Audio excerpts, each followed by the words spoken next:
Bonjour à tous, c'est Roland pour une nouvelle analyse technique. Aujourd'hui, nous allons voir la paire Euro-GBP. Nous sommes le 13 août et il est 10 heures, donc plutôt en matinée. Mais bon, on n'a pas eu beaucoup de volatilité sur les 4 derniers jours là, donc peut-être que ça ne bougera pas trop d'ici la fin de la journée.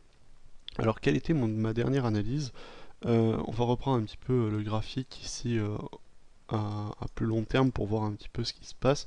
On est globalement dans l'ensemble dans une configuration, je dirais, de canal baissier. Alors on peut dire qu'il a été cassé ou pas, à mon avis c'est pas suffisamment clair pour en sortir une conséquence ainsi. Je suis pas certain qu'on puisse vraiment tirer quelque chose de, disons, de cette figure que je suis en train de tracer. Ça me paraît pas assez évident, simplement parce que depuis un certain temps, les plus hauts et les plus bas ne se rejoignent plus. Notamment ici, on a une structure un peu plus chaotique. Alors, à plus court terme, parce qu'on va pas s'intéresser à des échelles pareilles, la dernière fois j'avais donné un scénario plutôt haussier, enfin conditionnellement haussier, mais dans le cas là, ça s'est réalisé.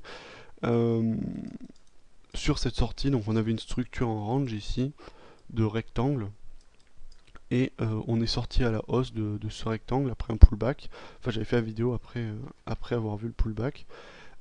Ici, en l'occurrence, et donc on a eu une accélération haussière. Par contre, évidemment, on n'est pas allé très très loin, on est resté sous les derniers plus bas, matérialisé à 0,88 grand maximum, et on est allé jusqu'à 0,876 en termes de plus haut. Donc ça correspond pas à grand chose, parce que de toute manière à ces niveaux là, vous voyez, il y a plein de supports résistance un peu partout. Il n'y a pas de, on n'a pas de niveau distinct sur ces niveaux de plus haut, tout simplement parce qu'on est dans un canal baissier assez mal structuré, et on a beaucoup de volatilité sur les années précédentes. Ici en 2011, vous voyez, il y a eu beaucoup de créations de plus haut plus bas, donc on n'a pas vraiment de niveau, je dirais, phare, ou qui puisse nous orienter particulièrement autour. Donc on va se référer aux derniers événements, c'est-à-dire plutôt à la période ici, sur ces plus hauts plus bas là, parce que avant, comme je dis avant, vous n'aviez pas grand chose à part vraiment les extrémités qui sont ici autour de 0,81 ou 0,84, mais en dehors de ça on n'a pas d'extrémité très intéressante.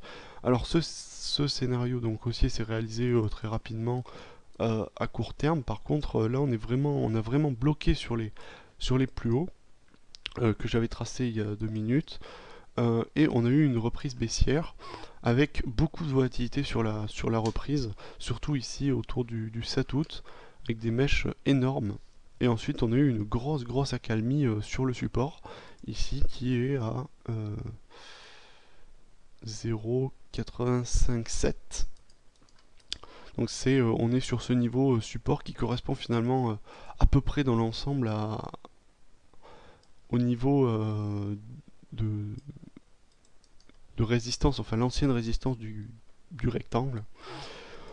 Mon scénario pour ma part, dans cette idée va être plutôt baissier. Pourquoi? Parce que au sein de, enfin, ce rectangle finalement est inclus dans un autre rectangle qui est ici.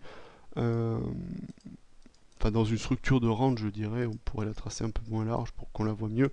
Voilà, ici, on est dans l'ensemble dans une structure de range avec un niveau pivot, je dirais, qui est, voilà, au niveau de la résistance de l'ancien rectangle, ici, sur laquelle on est en train de bloquer. Voilà, vous voyez un petit peu l'idée, hein, avec une structure qui s'organise autour de cette droite. Et actuellement, on est dessus, mais en train de passer dessous, je dirais.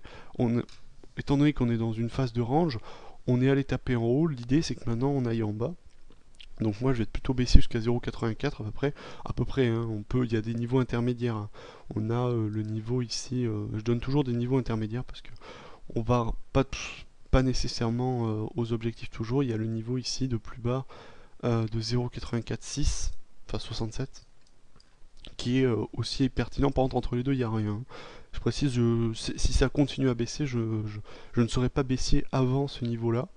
Enfin, je ne penserai pas à un retournement avant ces niveaux de 0,846 voire 0,84. Donc pourquoi? Parce que vous voyez ici, il n'y a rien qui puisse justifier un plus bas, qui puisse vraiment justifier un retournement haussier. Donc l'analyse est très simple, hein, tout simplement analyse de range, c'est-à-dire on est dans un range, on a fait des allers-retours entre le haut et le bas, les cours s'articulent autour d'une ligne droite qui est située à 0,86 à peu près. Alors je schématise hein, parce que ce niveau n'est pas clairement défini, donc j'utilise des chiffres ronds pour que ça soit plus clair. Donc le cours s'articule autour de 0,86. On est allé taper à 0,876 au maximum, qui est l'extrémité haute du range, avec un violent retournement baissier. Actuellement, on est en train de temporiser sur la ligne médiane du range, mais la logique d'un range, c'est c'est qu'il y ait des oscillations à l'intérieur, c'est-à-dire que lorsqu'on est passé en haut du range, eh bien on aille en bas. Alors ça peut ne pas se produire, ça peut se produire en plusieurs temps, c'est-à-dire qu'on peut avoir une phase de reprise haussière à court terme, puis ensuite un petit peu de range, à l'intérieur du range à nouveau. C'est pour ça que là les stops sont larges. Depuis 2-3 analyses que j'ai fait, j'ai essayé de serrer les stops pour vous donner des conseils un petit peu serrés, mais évidemment, des fois, il y a pas mal de volatilité, du coup ça déborde. Alors là, je vais être très prévenant et donner un stop large, très très large, à 0,877, qui correspond au plus haut du range, hein, finalement. Pour dire, finalement, c'est vraiment une analyse que je fais, non pas un conseil, c'est plutôt une analyse, c'est-à-dire au-dessus de ce niveau, au-dessus de 0,877, mon analyse sera totalement infondée, à part léger débordement peut-être, mais elle sera, si on dépasse en clôture 0,877, enfin le niveau ici tracé supérieur de ce cadre jaune, eh bien je considérais que mon analyse est complètement invalidée, mais pour l'instant c'est pas le cas, et surtout on remarque de toute façon qu'on n'est pas dans une structure finalement de reprise haussière à l'intérieur du range. Pourquoi? Parce que même si on a eu des plus hauts qui ont été des plus bas, pardon, qui ont été de plus en plus hauts, ici vous voyez, ça s'est terminé ici avec ce plus bas pardon, qui restait au même niveau. C'est-à-dire que là on a un arrêt de cette structure haussière à l'intérieur du range. Par contre au niveau des plus hauts, ils sont toujours de plus en plus hauts, mais maintenant est-ce que ça va continuer? C'est pas certain à mon avis dans cette structure. Alors est-ce qu'on peut aller regarder en H4 s'il y a quelque chose d'intéressant à voir sur du plus court terme? Non, il n'y a pas grand chose. J'avais pas regardé hein, honnêtement. Alors on peut essayer de tracer des droites toujours, hein, mais pas forcément un grand intérêt. On peut toujours tracer celle-ci qui reflèterait la cassure d'un support oblique.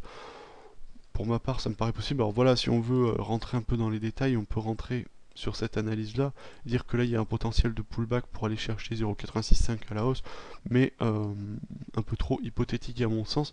Je préfère rester dans du vague et donner donc un objectif à 0,84 maxi, un objectif intermédiaire à 0,846 et un stop à 0,877. Voilà, j'espère que cette vidéo vous aura intéressé et je vous dis à la prochaine.